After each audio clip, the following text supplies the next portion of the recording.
बिस्मिल्लाहिर्रहमानिर्रहीम। Dear students, ये love dialogue set number 1 है। स्पोकन इंग्लिश के सिलसिला में ये वीडियो जो है यहाँ पर लगाई जा रही है। 2 लोग हैं, एक का नाम नुसरत है और दूसरे का नाम शाद है, और इनके आपस में लव मैटर्स थे और काफ़ी एक दूसरे के साथ लव करते थे। और लड़का फिर एक दिन बाग में या बाज़ार में टहल रहा था तो लड़की उसके पास आ गई। उसने कहा वैसे शायद मिलने के लिए आती है, लेकिन कहानी कुछ और ही थी। देखते हैं। शाद, I have come after all. शाद, देखो आखिर मैं आ ही गई हूँ। शाद, हाउ नाइस ऑफ यू। आप कितनी अच्छी हैं, आप कितनी अच्छी हैं।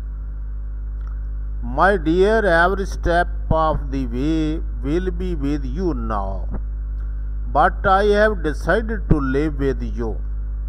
मेरे प्यारे, मैं अब हर कदम आपके साथ ही रहूंगी, बल्कि मैंने आपके साथ ज़िंदगी गुजारने का फैसला कर लिया है। Oh God, how can I thank you, how can I bear such good news. Really darling, ओ खुदाया, मैं किस तरह तुम्हारा शुक्रिया अदा करूं।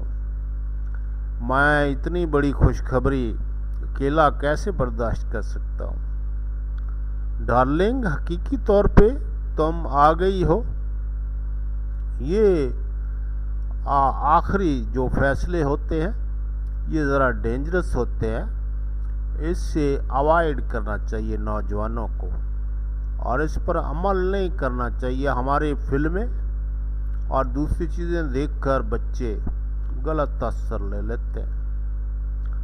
By all means it is true, or I have decided to come to you, and I have come to you because I will be with you forever.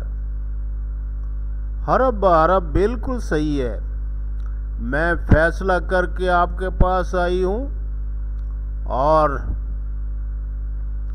आप तक इसलिए आई हूँ कि आप और मैं हमेशा के लिए एक दूसरे के साथ रहेंगे, और साथ होगा हमारा, अब जुदाई नहीं होगी। माई डियर डार्लिंग, शाद आगे से कहता है, my dear darling, it is very easy to say this. ये कहना बड़ा आसान है, लेकिन करना बड़ा मुश्किल है। मेरी प्यारी, ये कहना बड़ा आसान है, लेकिन करना बहुत मुश्किल है। हर कोई कहता ही ऐसे ही है।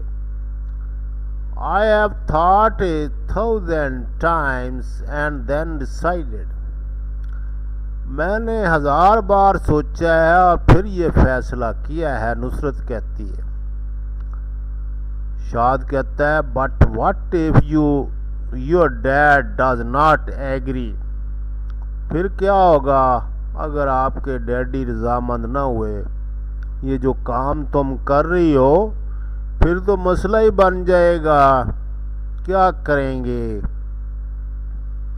Y are you thinking about. आप ऐसा क्यों सोच रहे हैं। Many parents do not take their children for granted. बहुत से वालिदैन अपनी औलाद को पसंद की नज़र से नहीं देखते जब वह अपनी मर्ज़ी करनी शुरू कर देती है। अपनी मर्ज़ी से नहीं चलने देते बहुत सारे वालिदैन। इसलिए मैं कह रहा हूँ, no, he is great and broad minded person. और नहीं यार, मेरे वाला साहब तो बहुत ब्रॉड माइंडेड, एक अजीम वसीअ नज़र शख्स है, ब्रॉड माइंडेड है। शाद, you know I have passed my masters in psychology. आपको पता है जान के मैंने साइकोलॉजी में मास्टर किया हुआ है. Would not be able to handle the situation. क्या मैं इस काबिल भी नहीं हूँ कि सिचुएशन को संभाल सकूँ मैं.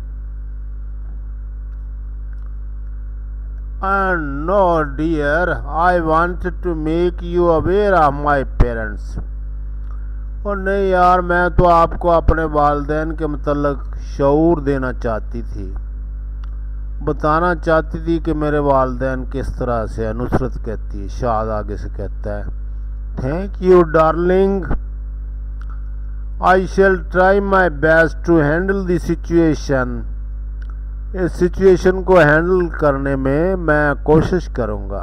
It is a life and death situation for me. मेरे लिए ज़िंदगी मौत का मसला है भाई. ये कोई आसान छोटा काम थोड़ा है, इंतहाई मुश्किल काम है. बच्चा समझदार लगता है. बस सब्सक्राइब माय चैनल. ये एक छोटी सी दास्तान है जो कि ऐसा डायलॉग नहीं होना चाहिए, और इसमें तहम्मुल, बुर्दबारी या बर्दाश्त से काम ले लें तो बेहतर है, वरना फिर इसमें ख्वारी बहुत ज़्यादा है. हमारा माशरा इन चीज़ों की इजाज़त नहीं देता.